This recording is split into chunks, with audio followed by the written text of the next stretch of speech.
ঈশ্বরের বাক্য থেকে দেখব প্রভু যিশু পাপ ক্ষমাও করতে পারেন। আমরা মার্ক লিখিত সুসমাচার তার 2 অধ্যায় আমরা 1 থেকে 12 পদ পর্যন্ত আমরা পাঠ করব।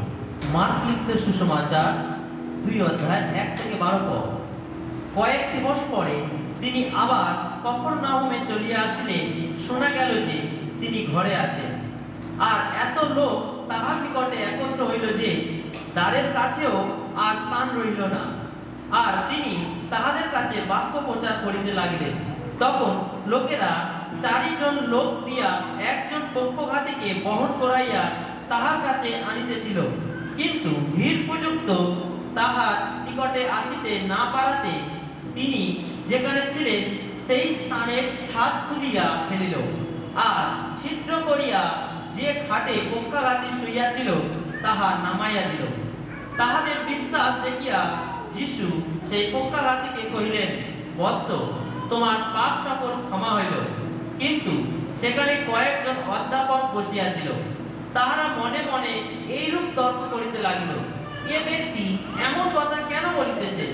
এ যে ঈশ্বর নিন্দা করিতেছে। সে একজন অর্থাৎ ঈশ্বর ব্যতি রেখে আর কে পাপ ক্ষমা করিতে পারে? তাহারা মনে মনে এইরূপ তর্ক করিতেছে। ইহা যিশু তৎক্ষণাৎ আপন আত্মাতে বুঝিয়া তাহাদিগকে কহিলেন, তোমরা মনে মনে এমন তর্ক কেন করিতেছ?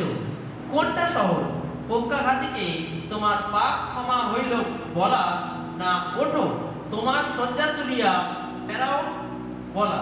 কিন্তু পৃথিবীতে পাপ ক্ষমা করিতে মনুষ্যপুত্রের ক্ষমতা আছে, ইহা যেন তোমরা জানিতে পারো।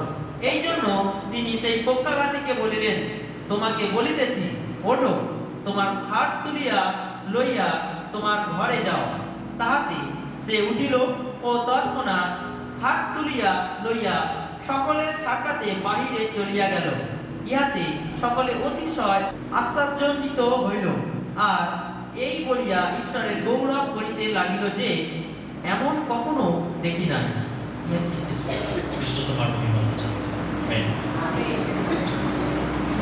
আমরা এই অংশে দেখতে পাই একটি গুরুত্বপূর্ণ বিষয় যে প্রভু যিশু তিনি পাপও ক্ষমা করতে পারেন। একমাত্র ঈশ্বর ব্যতি রেখে কোন মানুষের ক্ষমতা নেই, অধিকার নেই যে পাপকে কেউ ক্ষমা করতে পারে। হ্যাঁ, মানুষ মানুষকে ক্ষমা করতে পারে, কিন্তু পাপ ক্ষমা করতে মানুষ পারে? আমরা দেখি যে যিশু তিনি একজন ব্যক্তির পাপকে জনসমক্ষে তিনি বলেছিলেন, তোমার পাপ ক্ষমা করা হলো। আর এটাকে নিয়ে বিভিন্ন তর্ক বিতর্ক শুরু হয়ে গেছিল যে কেমন কথা, যে ঈশ্বর ব্যতীত আর কেউ নিজে পাপের ক্ষমা দিতে পারে? একমাত্র ঈশ্বরই পাপের ক্ষমা দেন। কিন্তু ইনি বলছেন যে তোমার পাপ ক্ষমা করা হলো। এই নিয়ে অনেক সমালোচনা হয়েছিল। তো আমরা এখানে দেখতে পাই যে যিশু তিনি পাপের ক্ষমা দিয়েছিলেন। আমরা 2 অধ্যায় আমরা প্রথম থেকে আমরা একটু পাঠ করব। আমি পাঠ করছি, আর তারপরে আমরা সংক্ষিপ্ত আলোচনা করতে চাই। এখানে যে কয়েক দিবস পরে তিনি আবার কফরনাহুমে চলিয়া আসিলে শোনা গেল যে তিনি ঘরে আছেন। আর এত লোক তাহার নিকটে একত্র হইল যে দ্বারের কাছেও আর স্থান রইল না। আর তিনি তাহাদের কাছে বাক্য প্রচার করিতে লাগিলেন। আমরা দেখি প্রভু যিশু তিনি যখন কফরনাহুমে একটি ঘরেতে তিনি সুসমাচার লোকেদেরকে দিচ্ছিলেন, ঈশ্বরের বাক্য লোকেদেরকে বলছিলেন। আর লেখা রয়েছে সেখানে এত লোকের ভিড় হয়েছিল যে বসার জায়গা ছিল না। লোকেরা চাপাচাপি করে ঠাসাঠাসি করে সেই ঘরের মধ্যে তারা ভিড় করেছিল, আর সেখানে একটুও বসার জায়গা ছিল না। আমরা এখানে দেখতে পাই যে ঈশ্বরের বাক্য শোনার জন্য মানুষের অন্তরে কি খিদে, কি তৃষ্ণা, কি আকাঙ্ক্ষা, আর সেই জন্য তারা ভিড় করেছিল। যিশু যে ঘরে ছিলেন, যে ঘরে তিনি ঈশ্বরের বাক্য প্রচার করছিলেন, আর সেই ঘরে লোকেরা এসে ভিড় করেছিল ঈশ্বরের বাক্য শোনার জন্য। আজকে আমরা মানুষের জীবনে, বিশ্বাসীদের জীবনে আমরা দেখতে পাই যে ঈশ্বরের বাক্যের প্রতি যে খিদে, ঈশ্বরের বাক্যের প্রতি যে তৃষ্ণা, ঈশ্বরের বাক্যের প্রতি যে আকাঙ্ক্ষা, আর সেটার ঘাটতি রয়েছে। আমি ঈশ্বরের বাক্য শুনবো, কেন ঈশ্বরের বাক্যের মাধ্যমে আমি আমার জীবনকে পরিবর্তন করতে পারি। ঈশ্বর তার বাক্যের মাধ্যমে আমার সঙ্গে কথা বলে থাকেন। ঈশ্বর তার বাক্যের মাধ্যমে তিনি তার ইচ্ছা, তার পরিকল্পনা আমাকে জানতে পারেন। ঈশ্বরের বাক্য শোনার জন্য আমাদের বিশ্বাসীদের মধ্যে সেই আকাঙ্ক্ষা, সেই তৃষ্ণার ঘাটতি আছে। অনেক সময় ঈশ্বরের বাক্যের প্রতি আমাদের অনীহা থাকে। আমরা ঈশ্বরের বাক্য শুনতে চাই না, ঈশ্বরের বাক্য ভালোবাসি না, ঈশ্বরের বাক্যের জন্য আমরা ক্ষুধার্ত হই না, আমাদের হৃদয়ে গভীর খিদে অনুভব করি না। আর এই জন্য আমাদের আত্মিক জীবনের দুর্বলতা দেখতে পাওয়া যায়, এই জন্য আমাদের বিশ্বাসের ঘাটতি দেখতে পাওয়া যায়, এই জন্য ঈশ্বরের অনুগ্রহ আমাদের জীবনে থাকে না। তার কারণ যেখান থেকে আশীর্বাদ আসে সেই ঈশ্বরের বাক্যকে আমরা অনেক সময় অবহেলা, অবজ্ঞা করি।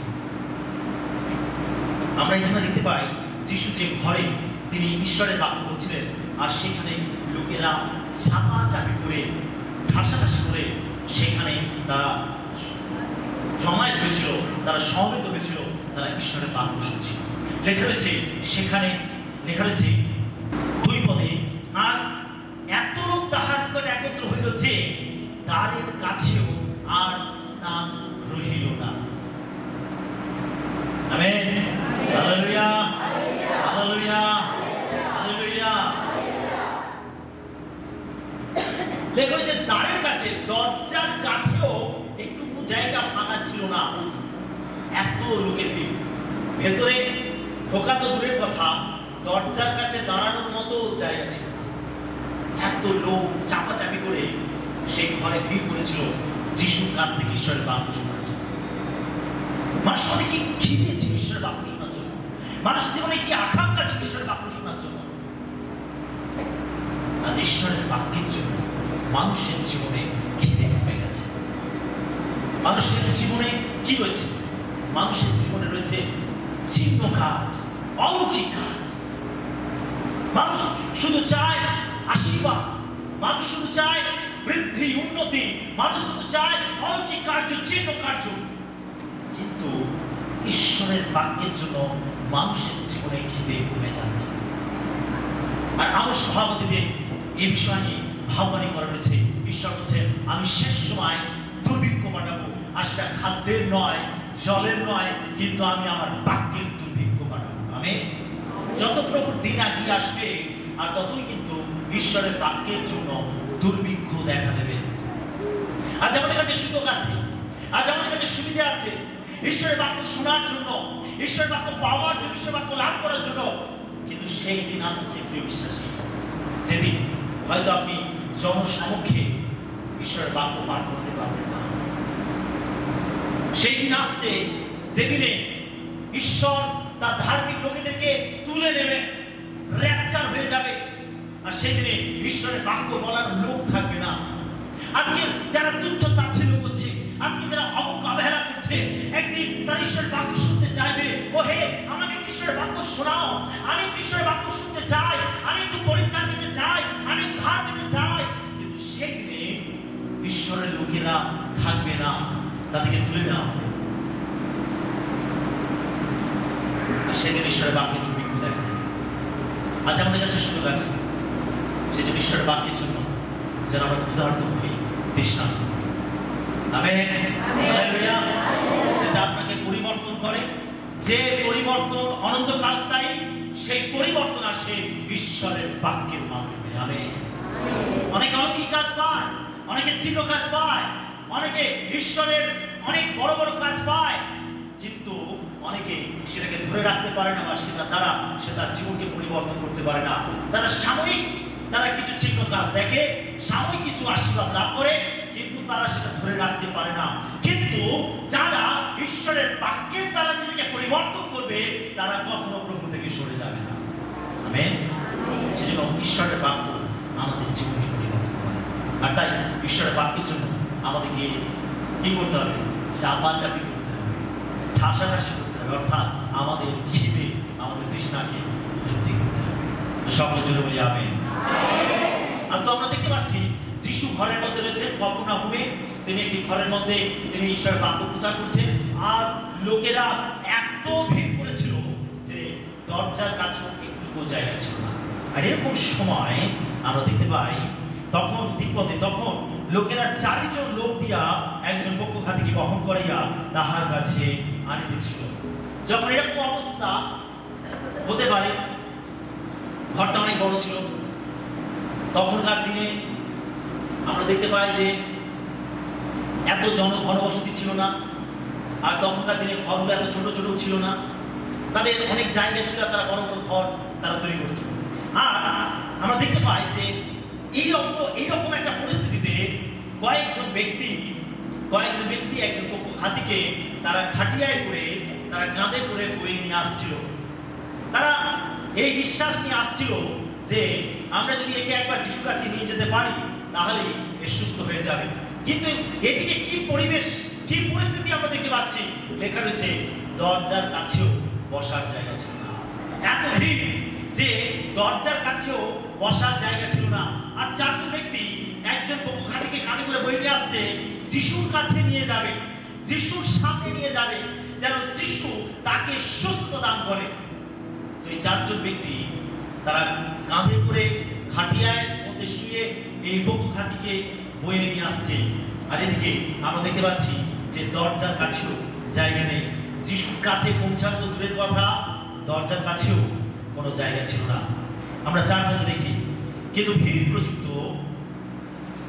তাহার নিকটে আসিতে না পারাতে তিনি যেখানে ছিলেন সেই স্থানের ছাদ খুলিয়া ফেলিল, আর ছিদ্র করিয়া যে ঘাটে পক্ষঘাতী শুইয়া ছিল তাহা নামাইয়া দিল। এখন এই 4 জন ব্যক্তি যারা খাটিয়ায় করে এই পক্ষঘাতীকে বয়ে নিয়ে আসছিল, তারা যখন এসে সেই ঘরের দরজার সামনে এসে দাঁড়ালো, এসে পৌঁছালো, তখন তারা চিত্রটা দেখে অবাক হয়ে গেল।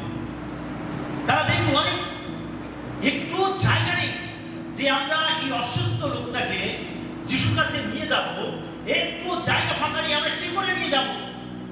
দেখুন, এই 4 জন ব্যক্তি যারা এই পক্ষঘাতীকে বয়ে নিয়ে এসেছিল, তারা হতাশ হতে পারত, নিরাশ হতে পারত, তারা সেই পক্ষঘাতীকে তারা আবার ঘরে ফিরিয়ে নিয়ে যেতে পারত, কিন্তু তারা তা করেনি। তারা হতাশ হয়নি, নিরাশ হয়নি। যিশুর কাছে নিয়ে যাওয়ার জন্য তাদের সামনে একটা অনেক বড় বাধা, অনেক বড় একটা সমস্যা, অনেক বড় একটা ভিড়, অনেকটা দূরত্ব। কিন্তু এত বাধা থাকা সত্ত্বেও তারা ভেঙে পড়েনি, তারা হতাশ হয়নি, তারা নিরাশ হয়নি, বরং তারা অন্যভাবে তারা পরিকল্পনা করেছিল। তারা কি করেছিল? তারা সেই ঘরের ছাদ খুলেছিল। তারা ঘরের ছাদে উঠে ঘরের ছাদ খুলে, জানি না কিভাবে সেই ছাদটা করা ছিল, এরকম বোধহয় কংক্রিটে তৈরি করা ছিল না, নিশ্চয় এমন ছাদ করা ছিল যেটা খোলা আছে। যদিও এটা খুব একটা সহজ কাজ ছিল না, এটা সময় সাপেক্ষ কাজ ছিল। এবং যখন ছাদ খুঁজছিল তখন হয়তো ময়লা বিভিন্ন জিনিস যে জায়গায় ছাদ খুঁজছিল সেই জায়গা থেকে নিশ্চয়ই নিচে পড়ছিল। যদি আপনি আপনার ঘর সারাই করেন, যদি মাটির ঘর থাকে বা যদি পাকা ছাদ না থাকে, যদি ওপরে বাঁশের কোনো কাঠামো দিয়ে চাল তৈরি করা থাকে বা অন্য কিছু দিয়ে ঢালাই না দিয়ে যদি অ্যাসবেস্টারের বা টালি দিয়ে বা খড় দিয়ে যদি ওপরে ছাউনি তৈরি করা থাকে, তাহলে যখন সেগুলোকে কেউ সরায় নিশ্চয় ঘরের ভেতরে ময়লা পড়বে। কি পড়বে? তো তারা যখন এই কাজটা করছিল নিশ্চয় নিচে ময়লা আবর্জনা পড়ছিল। আর এটা একটা সহজ কাজ ছিল না। আমরা যতটা সহজভাবে করছি, একটা ঘটনার মতো করছি, যতটা পড়তে সহজ লাগছে, আসলে কিন্তু ঘটনাটা অত সহজ ছিল না। এই 4 জন ব্যক্তির কাজ আমরা দেখি, এই 4 জন ব্যক্তি তারা ঘরের চাল সরিয়ে, তারা খাটিয়াটাকে তারা নিচ থেকে ওই রুগী সমেত, যে রুগীটা চলতে পারে না, হাঁটতে পারে না, যে পক্ষঘাতে আক্রান্ত, যে অন্যের উপরে নির্ভরশীল, যে একটু দাঁড়াতে পারে না, একটু পাশ ফিরতে পারে না, কোনো কিছু ভাবে নড়াচড়া করতে পারে না, এই রকম একজন অসুস্থ ব্যক্তিকে তারা তারা নিচ থেকে কিভাবে ওই চালের উপরে টেনে তুলল? একটু কল্পনা করে একটু ভাবি। আমরা যতটা ইজি করছি, বিষয়টা অত ইজি ছিল না। তারা ওই খাটিয়ার সমেত, ওই রুগীর সমেত তারা তাকে টেনে তুললো চালের উপরে। চালের উপরে তুলে যিশু যেখানে বসেছিলেন সেই জায়গায় তারা চাল সরিয়ে তারা সেই খাটিয়াটাকে দড়িতে বেঁধে যিশুর সামনে নামিয়ে দিল। হালেলুয়া। লেখা রয়েছে, তারপরে লেখা রয়েছে 5 পদে, তাহাদের বিশ্বাস দেখিয়া যিশু সেই পক্ষঘাতীকে কহিলেন, বৎস, তোমার পাপ সকল ক্ষমা হইল। এখানে লেখা রয়েছে তাহাদের বিশ্বাস দেখিয়া। কাদের বিশ্বাস? কাদের বিশ্বাস? সেই 4 জন ব্যক্তির বিশ্বাস, যারা এই দায়িত্বটা নিয়েছিল, যারা যারা এই অ্যাকশনটা নিয়েছিল, যারা কাজ করেছিল। তারা শুধু পরিকল্পনা করেনি, তারা শুধু চিন্তা ভাবনা করেনি, তারা তারা থেমে থাকেনি, বরং তারা যেটা পরিকল্পনা করেছিল, চিন্তা করেছিল, তারা যে দর্শনটা দেখেছিল, তারা সেটাকে বাস্তবায়িত করার জন্য তারা কাজ করেছিল, তারা বিশ্বাস করেছিল। যদি একবার এই রোগীকে আমরা যিশুর কাছে নিয়ে যেতে পারি, তাহলে সুস্থ হয়ে যাবে। বাইবেল বলছে তাদের বিশ্বাস দেখে যিশু সেই পক্ষঘাতীকে বললেন, বৎস, তোমার পাপ সকল ক্ষমা হইল।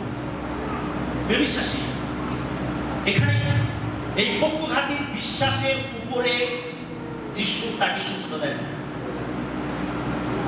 বাইবেল বলছে ওই ব্যক্তি যারা তাকে বহন করে এনেছিল তাদের বিশ্বাস দেখে। অনেক সময় আপনি হয়তো কাউকে যিশুর কথা বলছেন, অনেক সময় হয়তো আপনি কোনো অসুস্থ ব্যক্তির জন্য প্রার্থনা করছেন। হতে পারে যে আপনি যাকে সুসমাচার দিচ্ছেন, হতে পারে আপনি যাকে যিশুর কথা বলছেন, হতে পারে যার জন্য আপনি প্রার্থনা করছেন তার বিশ্বাস দুর্বল, হতে পারে তার জীবনে বিশ্বাস নেই। কিন্তু প্রিয় বিশ্বাসী, আপনার বিশ্বাসে, আপনার প্রচেষ্টায় ঈশ্বর সম্মান করেন। হালেলুয়া। আপনার বিশ্বাস থেকে ঈশ্বর তার জীবনে অলৌকিক কাজ করতে পারেন। যদি আপনি কাউকে সুসমাচার দিচ্ছেন, যদি আপনি কারোর জন্য প্রার্থনা করছেন, আপনি যদি কারোর জন্য চোখে জল ফেলছেন, যদি আপনি কারোর জন্য উপবাস করছেন, ঈশ্বর আপনার বিশ্বাসে সেই ব্যক্তির জীবনে পৌঁছে যেতে পারে। আপনার বিশ্বাসে ঈশ্বর সেই ব্যক্তির জীবনে অলৌকিক কাজ করতে পারে। আপনার বিশ্বাসে ঈশ্বর অন্যের জীবনে তিনি মহিমা দেখাতে পারে। এবারে আপনার হতে পারে যার জন্য করছেন তার জীবনে বিশ্বাস নেই, কিন্তু আপনার বিশ্বাস গুরুত্বপূর্ণ। যদি আপনি কাউকে সুসমাচার দিচ্ছেন, যদি আপনি কারোর জন্য প্রার্থনা করছেন। Hallelujah, hallelujah. আমরা অন্যের জন্য প্রার্থনা করি, আমরা অন্যের জন্য প্রার্থনা করি। কতজন অন্যের জন্য প্রার্থনা করি? আমরা সবাই অন্যের জন্য প্রার্থনা করি। আমরা দেখতে পাই যে পক্ষঘাতীর বিশ্বাসে যিশু পক্ষঘাতীকে সুস্থ করেননি, কিন্তু তিনি ওই 4 জন ব্যক্তির বিশ্বাসে এই পক্ষঘাতীকে সুস্থ করেছেন। এবারে আমরা দেখি এই পক্ষঘাতী যে রোগেতে আক্রান্ত হয়েছিল, এই পক্ষঘাতী যে পক্ষঘাতে আক্রান্ত হয়েছিল, সে কেন এই রোগেতে আক্রান্ত হয়েছিল? তার কারণ তার জীবনে পাপ ছিল, তার জীবনে পাপ ছিল। সেজন্য যিশু তার একেবারে সমস্যার মূল জায়গাতে গিয়ে পৌঁছালেন।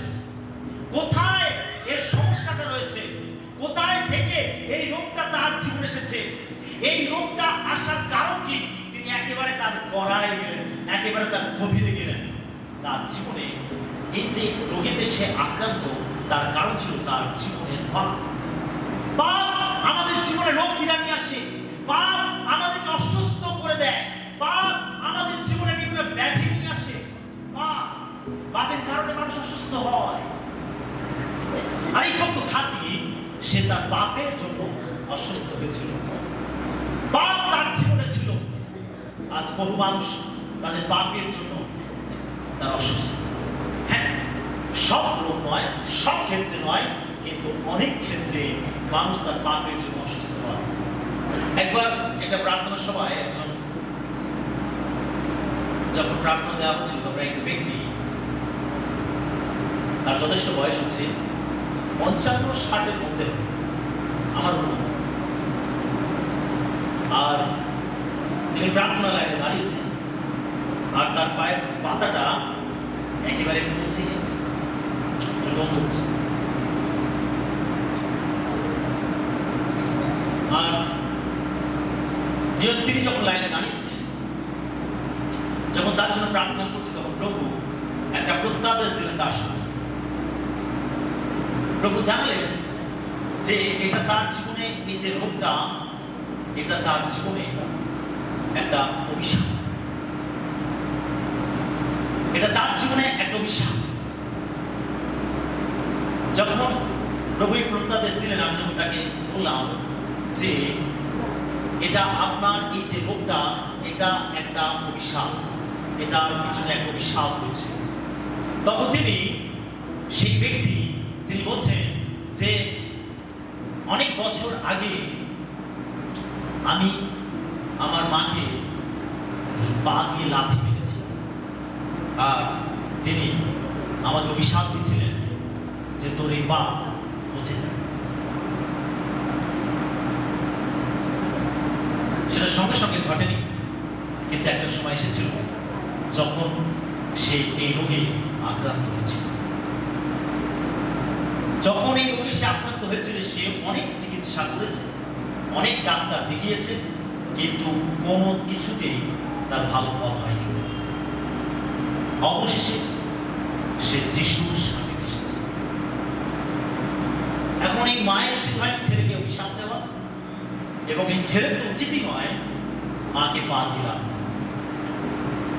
বাইবেল আমাদেরকে বলে, সন্তানেরা তোমরা তোমাদের পিতা মাতাকে সমাদর করবে, যেন দেশে দীর্ঘ আয়ু লাভ করতে পারে। উভয় দিকেই সমস্যা ছিল। এই ছেলেটা সেই ঈশ্বরের যে ল, ঈশ্বরের যে নিয়ম, সে সেটাকে ব্রেক করেছিল, এবং সে স্বেচ্ছাচারী, অহংকারী, আর সে তার মাকে পা দিয়ে লাভ দিয়েছিল, এবং এই মা তার ছেলেকে অভিশাপ দিয়েছিল। বাইবেল বলে, তোমার শ্রাপ দিও না, আশীর্বাদ করো। আমরা কাউকে কখনো অভিশাপ দিতে পারি না। যদিও কেউ আমাদের জীবনে অমঙ্গল করে, যদিও আমাদের জীবনে কেউ অনিষ্ট চেষ্টা করে, যদিও আমাদের জীবনে কেউ ক্ষতি করার চেষ্টা করে, আমরা বিশ্বাসীরা আমরা কখনো অন্য কাউকে অভিশাপ দিতে পারি না। আমরা মঙ্গলবাদ করতে পারি, আমরা আশীর্বাদ করতে পারি, কিন্তু আমরা অভিশাপ দিতে পারি না। অভিশাপ আমাদের মুখ থেকে যে কথা বেরোয়, আর সেটার মধ্যে ক্ষমতা আছে, এটা আমাদেরকে জানতে হবে। আমাদের কথার মধ্যে ক্ষমতা আছে। আমি যদি কাউকে কিছু বলি, অবশ্যই সেটা ঘটবে, এটা আমাদেরকে জানতে হবে। যদি আমরা নেগেটিভ কথা বলি, সেটাও যেমন বাস্তবায়িত হবে, যদি আমরা পজিটিভ কথা বলি, সেটাও বাস্তবায়িত হবে। সেটা বাইবেল আমাদেরকে বলে, আমরা যেন আশীর্বাদ করি, আমরা যেন শ্রাপ না দিই। তো যাই হোক, আমরা সেই ব্যক্তির জন্য প্রার্থনা করেছিলাম। আমি যে বিষয়টা বলতে চাই, যে সেই ব্যক্তিটা, সে অনেক বড় একটা পাপ করেছিল, যার জন্য তার পায়ের পচন ধরেছিল। এই পচন রোগটা তার দেহকে আক্রান্ত করেছিল। এর পিছনে ছিল পাপ। পাপ মানে কি? অবাধ্যতা। বাইবেল বলে, যে ব্যবস্থা লঙ্ঘন করে সে পাপ করে। ব্যবস্থা লঙ্ঘনই পাপ। ব্যবস্থা বলতে কোন ব্যবস্থা? ব্যবস্থা বলতে ঈশ্বরের বাক্যের যে ল, ঈশ্বরের বাক্যের যে নিয়ম। যখন আমরা এই নিয়মকে ব্রেক করি, আমরা তখনই পাপ করি। আদম হাওয়াকে ঈশ্বর আদেশ করেছিল, তোমরা সমস্ত গাছের ফল খাবে, কিন্তু এই যে সব জ্ঞানের বৃক্ষ, এই গাছের ফল খাবে না, যেদিন খাবে সেদিন মরবেই মরবে। ঈশ্বর যখন এই বাক্য তাদেরকে দিয়েছিলেন, ঈশ্বর যখন তাদেরকে আদেশ করেছিলেন, আজ্ঞা দিয়েছিলেন, তারা সেই আজ্ঞাকে লঙ্ঘন করেছিল, আর এটাই ছিল তাদের জীবনে পাপ। আমরা যখন ঈশ্বরের নিয়মের বাইরে গিয়ে কাজ করি, আমরা ঈশ্বরের নিয়মকে যখন লঙ্ঘন করি, সেটাই হচ্ছে পাপ। আর এই পাপ যখন কেউ করে, এই পাপের কারণে মানুষ অসুস্থ হয়। মানুষ দুই রকম ভাবে অসুস্থ হয়। প্রথমত, মানুষ আত্মিক ভাবে অসুস্থ হয়, এবং দ্বিতীয়ত, মানুষ দৈহিক ভাবে অসুস্থ হয়। আমরা এখানে দেখতে পাই, এই যে পক্ষঘাত রোগে আক্রান্ত এই ব্যক্তির জীবনে পাপ ছিল।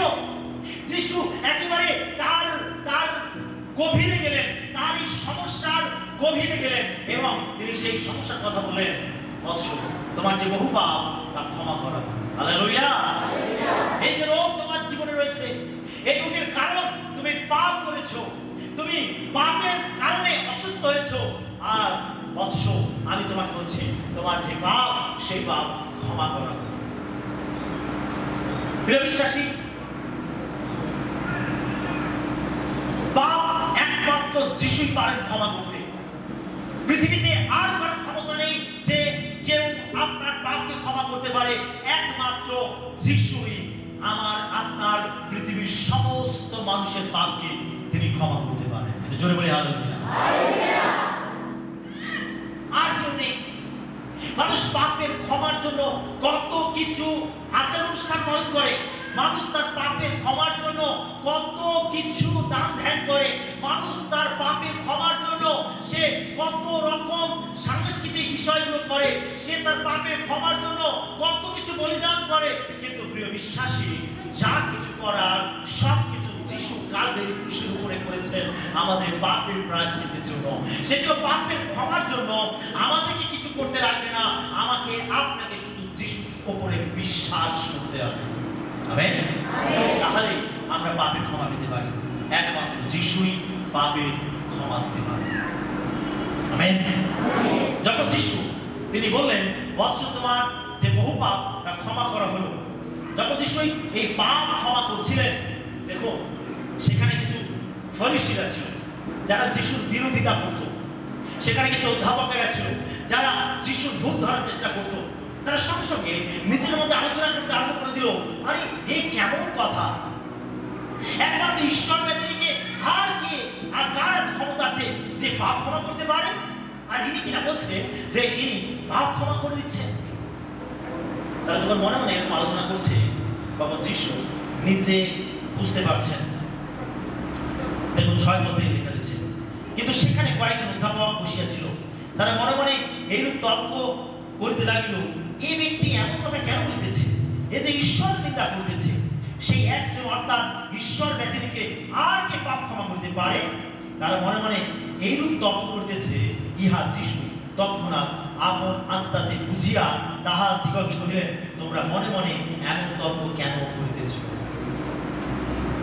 যখন অধ্যাপকেরা, ফরিসিরা, তারা যখন নিজেদের মধ্যে তর্ক বিতর্ক করছে, আরে একমাত্র ঈশ্বর ছাড়া আর কেউ নেই যে পাপ ক্ষমা করতে পারে, আর এই কিনা বলছে যে পাপ ক্ষমা করে দিচ্ছে, তারা যখন মনে মনে তর্ক করছে, নিজেদের মধ্যে তর্ক বিতর্ক করছে, সেই সময় যিশু তিনি নিজের আত্মাতে এটা উপলব্ধি করতে পারছে যে ওদের মধ্যে কিছু তর্ক বিতর্ক চলছে। যিশু তাদেরকে প্রশ্ন করলেন, কোনটা সহজ তোমাদের কাছে? কোনটা সহজ? পাপ ক্ষমা করা হইল বলা, না তোমার খাট তোলার বাড়ি চলে যাওয়া বলা? যখন তারা তর্ক বিতর্ক করছে, তখন যিশু নিজের আত্মাতে বুঝতে পারছেন যে এখানে কিছু জটিলতা পাকাচ্ছে, এখানে কিছু সমস্যা তৈরি হচ্ছে। যিশু তিনি আত্মাতে বুঝতে পারছেন। প্রিয় বিশ্বাসী, ঈশ্বর তিনি আমাদেরকে ভালো করে জানেন, আমাদের মনের মধ্যে কি চলছে প্রভু জানেন। আপনি এখানে বসে কি ভাবছেন প্রভু তা জানেন। আমেন। হালেলুয়া। আপনি এখানে বসে কি ভাবছেন প্রভু তা জানেন। কি ভাবছেন আপনি প্রভুর চরণে বসে? কি ভাবছেন আপনি প্রার্থনার মধ্যে বসে? কি ভাবছেন আপনি ঈশ্বর উপস্থিতির মধ্যে এসে? আপনি যেটা মনে মনে ভাবছেন ঈশ্বর তা জানেন। আপনার মনের ভাবনা ঈশ্বর জানেন। কি ভাবছেন প্রভুর চরণে বসে? ওই কাজটা কখন গিয়ে করবো? কি ভাবছি আমরা? কি ভাবছেন আপনি প্রভুর চরণে বসে? আপনার মন কি প্রভুতে আসক্ত রয়েছে? আপনার মন কি প্রভুতে লিপ্ত রয়েছে? নাকি আপনার মন দূরে কোথাও ঘুরে বেড়াচ্ছে, অন্য কোনো জাগতিক বিষয় ঘুরে বেড়াচ্ছে? আপনার মন অন্য জায়গায় পায়চারি দিচ্ছে। মনকে দমন করা খুবই কষ্টকর। মনকে নিয়ন্ত্রণের মধ্যে রাখা খুবই কষ্টকর ব্যাপার। মনকে নিয়ন্ত্রণ করা যায় না। মন সবসময় কিছু না কিছু ভাবতে থাকে, কিছু না কিছু চিন্তা করতে থাকে। চিন্তা শূন্য মন থাকে না। এটার জন্য আমাদের দরকার অবসাদ, এটার জন্য দরকার আমাদের জীবনে অনুশাসন, আমাদের জীবনে অনুশীলন। এটা প্রয়োজন আছে। যখন আমরা ঈশ্বরের বাক্যকে ধ্যান করি, যখন আমরা ঈশ্বরের বাক্যে চলতে আরম্ভ করি, যখন আমরা ঐশ্বরিক বিষয় চিন্তা করতে আরম্ভ করি, তখন আমাদের মন ঈশ্বরের আত্মার নিয়ন্ত্রণে আসে। হালেলুয়া। আমাদের মনে অনেক কিছু বাসা বেঁধে থাকে, অনেক কিছু জাগতিক বিষয় বাসা বেঁধে থাকে। আমাদের মনের মধ্যে অনেক কিছু বিষয় বাসা বেঁধে থাকে। আর যখন আপনি প্রার্থনায় মনোযোগ দেওয়ার চেষ্টা করবেন, সেই পোকাগুলো কামড়াতে পারে আপনার ব্রেনের মধ্যে, মনের মধ্যে সেই পোকাগুলো কামড়াতে পারে। আপনি প্রভুর চরণে বসে তো আছেন, কিন্তু আপনার মন অন্য জায়গায় পায়চারি দিচ্ছে।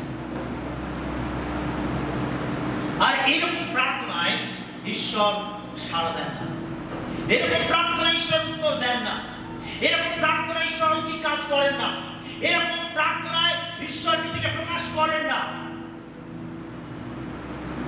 সেটা আমাদের খ্রিস্টের মন তৈরি করতে হবে। হালেলুয়া। খ্রিস্টের মন তৈরি করতে হবে। যখন আপনার মনকে প্রভুতে আকৃষ্ট করবেন, যখন আপনার মন প্রভুতে আসক্ত হবে, তখন দেখবেন আপনি ঈশ্বরের উপস্থিতিতে পড়ে গেছেন, আপনি স্বর্গকে লাভ করছেন। স্বর্গ নেমে এসেছে আপনার হৃদয়ের মধ্যে, আপনার অন্তরের মধ্যে স্বর্গ নেমে এসেছে। আপনার হৃদয়ের মধ্যে এক অলৌকিক শান্তি আপনি লাভ করছেন, আপনি ঈশ্বরের উপস্থিতি লাভ করছেন, ঈশ্বরের শান্ত লাভ করছেন, কারণ আপনার মন প্রভুতে আসক্ত হয়েছে। হালেলুয়া। যেন আপনি কি ভাবছেন, মনেতে কি চিন্তা করছেন, ওটা প্রভু জানেন। যেন আপনি ভাবুন প্রভুকে নিয়ে, আপনি ভাবুন তার রাজ্যকে নিয়ে, আপনি ভাবুন তার বাক্যকে নিয়ে। যখন আপনি তাকে নিয়ে ভাববেন, আপনার মন সহজেই তাতে আসক্ত হবে। আমরা এখানে দেখি এই অধ্যাপকেরা তারা বিভিন্ন ভাবে মনে মনে তর্ক বিতর্ক করছিল, কিন্তু যিশু ঠিক তার আত্মাতে এটা উপলব্ধি করতে পারছে। আমরা তারপরে দেখি যিশু সেই পক্ষঘাত থেকে বলছে, যিশু তিনি বলছেন কোনটা সহজ, বৎস তোমার পাপ ক্ষমা করা হইল বলা, না তোমার খাট তোলো আর বাড়ি চলে যাও, এটা বলা কোনটা সহজ? লোকের কাছে কঠিন, পাপ ক্ষমা চাওয়া কঠিন, পাপ ক্ষমা পাওয়া কঠিন বিষয়। মানুষ পাপের ক্ষমা পাওয়ার জন্য তারা অনেক কঠিন কঠিন কাজ করে, কিন্তু ঈশ্বরের কাছে পাপ ক্ষমা করা অতি সহজ বিষয়। হালেলুয়া। ঈশ্বর তার পুত্রের মাধ্যমে এটাকে সহজ করেছেন। তিনি সহজে তার পুত্রের মাধ্যমে আমাদের পাপ সকল ক্ষমা করেছেন। আমরা পাপী ছিলাম, আমরা ঈশ্বরের কাছে আসবার যোগ্য ছিলাম না, আমরা ঈশ্বরের সম্মুখে আসবার যোগ্য ছিলাম না, আমরা তার অনুগ্রহ সিংহাসনের সম্মুখে আসবার আমাদের সাহস ছিল না। কিন্তু ঈশ্বর তার পুত্র যিশুর মাধ্যমে তিনি আমাদের সমস্ত পাপকে ক্ষমা করে দিয়েছেন। হালেলুয়া। ঈশ্বরের কাছে এটা সহজ, এটা তার কাছে সহজ। তিনি এই অসম্ভব কাজকে সম্ভবপর করেছেন। তিনি তার পুত্রকে বলি দিয়েছেন, আমার আপনার পাপের জন্য তিনি তার পুত্রকে বলি দিয়েছেন, ক্রুশের উপরে টাঙিয়ে তিনি তাকে হত্যা করেছেন আমাদের পাপের ক্ষমার জন্য। যেটা আমাদের পাওয়ার কথা ছিল তিনি তার পুত্র যিশুর উপরে চাপিয়ে দিয়েছেন, যেন আমি আপনি পাপের ক্ষমা পেতে পারি। সেজন্য যিশু এই পৃথিবীতে আসলেন এবং তিনি আমাদের জায়গাতে মরলেন, আমাদের জায়গাতে নিজের প্রাণ দিলেন। যে শাস্তি আমাদের পাওয়ার কথা ছিল সেই শাস্তি নিজের উপরে তুলে নিলেন। যিশুর কাছে এটা সহজ। আমরা এক সময় পাপের ক্ষমা পাওয়ার জন্য বিষয়টাকে কঠিন করে ফেলি, জটিল করে ফেলি। পাপের ক্ষমা পাওয়ার জন্য আমরা অনেক কিছু কাজকর্ম করতে আরম্ভ করি। কাজ করার দ্বারা আমরা কখনো পাপের ক্ষমা পেতে পারি না। আমেন। ভালো ভালো কাজ করার দ্বারা আমরা পাপের ক্ষমা পেতে পারি না। ভালো কাজ বাইবেল আমাদের কি করতে বলে? বাইবেল বলে যে সব কর্ম করিতে জানে অথচ না করে তাহার পাপ হয়। তার মানে বাইবেল আমাদেরকে ভালো কাজ করতে বলে। অবশ্যই আমরা ভালো কাজ করব। কোনো মন্দ বিষয় ঈশ্বরের অতিথি হতে পারে না। ঈশ্বর কোনো মন্দতাকে পছন্দ করেন না। বাইবেল আমাদেরকে ভালো কাজ করতে বলে। ঈশ্বর উত্তম, আর তিনি চান তার লোকেরা উত্তম কাজ করবে।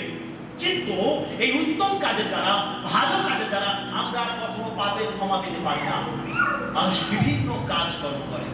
দেখুন, মানুষ বিভিন্ন দান ধ্যান করছে, মানুষ বিভিন্ন তীর্থস্থানে যাত্রা করছে, মানুষ বিভিন্ন জায়গায় গিয়ে ডুব দিচ্ছে, মানুষ কত কিছু প্রক্রিয়া অবলম্বন করছে তার পাপের ক্ষমার জন্য, কিন্তু তাদের জীবন কখনো পরিবর্তন হয় না। তারা কখনোই পাপের ক্ষমা পেতে পারে না। একমাত্র যিশুই পারেন আমার আপনার পাপকে ক্ষমা করতে। হালেলুয়া। যিশুর কাছে এটা সহজ। তিনি বলেন, কোনটা সহজ? বৎস, তোমার পাপ যখন ক্ষমা করা হইল বলা, না তোমার খাদ্য আর বাড়িতে চলে যাও? কোনটা বলা? যিশুর কাছে পাপ ক্ষমা করা সহজ বিষয়। সেজন্য বাইবেল বলে যিশুর রক্ত আমাদেরকে সমস্ত পাপ থেকে শুচি করে। সেজন্য বাইবেল বলে তিনি আমাদের সমস্ত অধর্ম ক্ষমা করেন। সেজন্য বাইবেল আমাদেরকে বলে যদি আমরা নিজেদের পাপকে স্বীকার করি তিনি বিশ্বস্ত ধার্মিক, সুতরাং আমাদের সমস্ত পাপ থেকে তিনি আমাদের শুচি করেন। প্রভুর কাছে একটা সহজ বিষয়।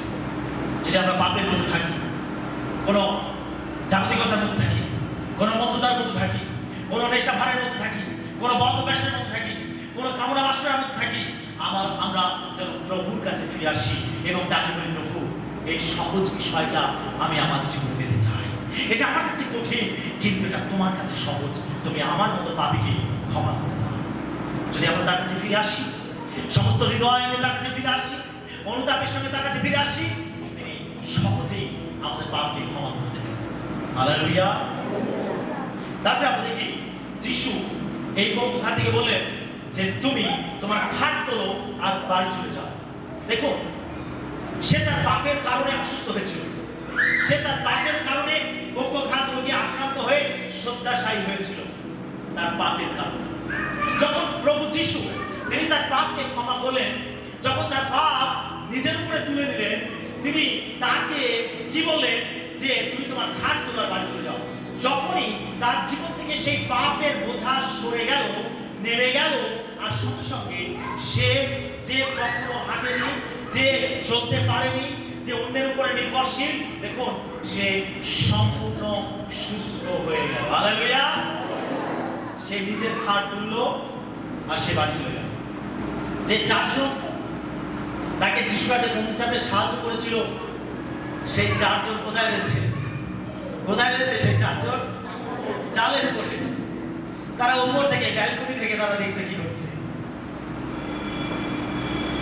আর সেই পক্ষঘাতী রোগী যে পাপের কারণে অসুস্থ হয়েছিল, যখন যিশু তার জীবন থেকে পাপকে তুলে নিলেন, সে সঙ্গে সঙ্গে ঐশ্বরিক সুস্থতা লাভ করল। যখন আপনি পাপের ক্ষমা পান, যখন প্রভু আপনার পাপকে ক্ষমা করে দেন, আপনার জীবনে অনেক প্রকার বন্ধন থেকে আপনি মুক্ত হতে পারেন। হালেলুয়া। আপনার জীবনে অনেক সমস্যা থেকে আপনি নিস্তার পেতে পারেন। তার কারণ পাপ আমাদের জীবনে রোগ নিয়ে আসে, পাপ আমাদের জীবনে বন্ধন নিয়ে আসে, পাপ আমাদের জীবনে অভিশাপ নিয়ে আসে, পাপ আমাদের জীবনে সমস্ত জায়গাগুলোকে, ক্ষেত্রগুলোকে সে ব্লক করে দেয়। যখন এই পাপ আমাদের জীবন থেকে সরে যায়, তখন আমরা মুক্ত হয়ে যাই। হালেলুয়া। পাপের ক্ষমা যে পেয়েছে সে সুস্থতা পেয়েছে। পাপের ক্ষমা যে পেয়েছে সে তার জীবনে অলৌকিক কার্যকে গ্রহণ করেছে। সেজন্য আমাদের প্রথমে দরকার পাপের ক্ষমা। আমাদের প্রত্যেকের জীবনে প্রথমে দরকার পাপের ক্ষমা। বাইবেল বলে পাপ করে এমন কোনো প্রাণী নাই, সকলেই পাপ করিয়াছে এবং ঈশ্বরের গৌরবহীন হইয়াছে। আমরা সকলেই পাপী, আর সেজন্য আমাদের প্রত্যেকের পাপের ক্ষমা প্রয়োজন আছে। আর এই পাপের ক্ষমা একমাত্র প্রভু যীশু খ্রিস্টই দিতে পারেন। হালেলুয়া। যখন তিনি পাপকে ক্ষমা করে দেন, তখন আমাদের জীবনে যে ব্যাধি, আমাদের জীবনে যে রোগ পাপের কারণে আসে, আর সেখান থেকে আমরা সম্পূর্ণ ছুটকারা লাভ করতে পারি। হালেলুয়া। হালেলুয়া। সেটা আমাদের আগে দরকার পাপের ক্ষমা। যখন সীতাকে বলেন যাও তোমার খাট তোলা, তুমি বাড়ি চলে যাও, সঙ্গে সঙ্গে সে সুস্থ হয়ে গেল। যে হাঁটতে পারতো না, চলতে পারতো না, অন্যের উপর নির্ভরশীল ছিল, সে সঙ্গে সঙ্গে সুস্থ হয়ে গেল এবং নিজের ঘাট তুলে সে নিজের বাড়িতে চলে গেল আনন্দ করতে করতে। বিশ্বাসী, প্রভু আপনার জীবনে ওই অলৌকিক কাজ করতে পারেন। তিনি আপনার জীবনের বোঝা তিনি নামিয়ে দিতে পারেন, আপনার জীবনের সমস্যা থেকে তিনি আপনাকে মুক্ত করতে পারেন। তার কাছে এটা সহজ, তার কাছে সহজ, তার কাছে সহজ। এখন বলতে লেখা রয়েছে, তোমাকে বলে দিয়েছে উঠো, তোমার খাট তুলিয়া লইয়া তোমার ঘরে যাও। তাহাতে সে উঠিল ও তৎক্ষণাৎ খাট তুলিয়া লইয়া সকলের সাক্ষাতে বাহিরে চলে গেল। তাদের সকলে অতিশয় আশ্চর্যান্বিত হইল, আর এই বলিয়া ঈশ্বরের গৌরব করিতে লাগিল যে এমন কখনো দেখি না। Hallelujah, hallelujah, hallelujah. যখন আপনি পাপের ক্ষমা পাবেন, পরিত্রাণকে লাভ করবেন, তখন আপনার জীবন দিয়ে ঈশ্বরের মহিমা প্রকাশিত হবে। আপনার মধ্যে থেকে লোকেরা ঈশ্বরকে জানতে পারবে, আপনার মধ্যে থেকে লোকেরা ঈশ্বরকে খুঁজে পাবে এবং তারাও ঈশ্বরের গৌরব করবে। কি আমরা এরকম জীবন চাই না? আমরা প্রত্যেকেই চাই এরকম জীবন পেতে। আমরা কতজন এরকম জীবন পেতে চাই? প্রত্যেকেই আমরা এরকম জীবন পেতে চাই। Hallelujah, hallelujah. সেজন্য আসুন আজকে আমরা ওই চারজন বিশ্বাস, প্রথমত আমরা ওই জনসাধারণের মতো যারা চাপাচাপি করে ঘরের মধ্যে ভিড় করে বসেছিল, আমরা সেই লোকেদের মতো ঈশ্বরের বাক্যের জন্য উদ্ধারিত হই। দ্বিতীয়ত ওই চারজন ব্যক্তি যারা ওই পক্ষঘাতীকে কাঁধে করে বয়ে এনেছিল, তারা হাল ছেড়ে দেয়নি, সমস্ত বাধাকে অতিক্রম করে তারা যিশুর কাছে পৌঁছেছিল। আমরা ওই চারজন ব্যক্তির মতো যেন আমরা কখনো ভেঙে না পড়ি। যদি যিশুর কাছে আসতে, যিশুর কাছে পৌঁছাতে যদি আমাদের জীবনে কোনো বাধাও আসে, যদি কোনো সমস্যাও আসে, যদি কোনো দূরত্ব থাকে, আমরা যেন সব কিছু চ্যালেঞ্জকে সরিয়ে যেন আমরা যিশুর কাছে এসে পৌঁছাতে পারি। এবং ওই চারজন ব্যক্তির মতো আমরা যেন বিশ্বাসে অটল থাকি এবং বিশ্বাস যেন কার্যের দ্বারা প্রমাণ করি। হালেলুয়া। যেন আমরা প্রভুর উপরে বিশ্বাস রাখি, আস্থা রাখি। আপনি যার জন্য প্রার্থনা করছেন, যার কাছে সুসমাচার দিচ্ছেন, হতে পারে তার বিশ্বাস নেই, কিন্তু আপনার বিশ্বাস গুরুত্বপূর্ণ। যখন আপনি অন্যের জন্য বিশ্বাস প্রার্থনা করেন, ঈশ্বর সেই বিশ্বাস অনুযায়ী তিনি তার জীবনকে স্পর্শ করে থাকেন, আশীর্বাদ করে থাকেন। সেজন্য আপনিও অন্যের জন্য প্রার্থনা করা বন্ধ করবেন না, আপনি অন্যের কাছে সুসমাচার দেওয়া বন্ধ করবেন না, আপনি অন্যের কাছে যিশুর কথা বলা বন্ধ করবেন না। আপনি এই কার্য চালিয়ে যান, বিশ্বাস রাখুন যে ঈশ্বর তিনি তার জন্য অলৌকিক কাজ করবেন। আপনি যেভাবে বিশ্বাসে প্রভুর কাছে আসবেন, সেইভাবে প্রভু আপনার জীবন দ্বারা অন্যের জীবনকে স্পর্শ করবেন। হালেলুয়া। তারপরে আমরা দেখি যে প্রভু তিনি আমাদের পাপকে ক্ষমা করতে পারেন। পাপ ক্ষমা করা তার কাছে সহজ বিষয়, যদি আমরা সহজ সরল বিশ্বাস নিয়ে, অনুতাপ নিয়ে, চেতনা নিয়ে আমরা প্রভুর কাছে আসি, আমাদের পাপের জন্য অনুতাপ করি, তিনি আমাদের পাপকে ক্ষমা করে দেবেন। হালেলুয়া। তার কাছে এটা অত্যন্ত সহজ বিষয় এবং তিনি আমাদের প্রত্যেকে মনের মধ্যে কি চলছে তিনি তা জানেন। সেজন্য আমরা যেন আমাদের মনকে নিয়ন্ত্রণের মধ্যে রাখি। ঈশ্বর তার বাক্যে আমাদের সবাইকে আশীর্বাদ।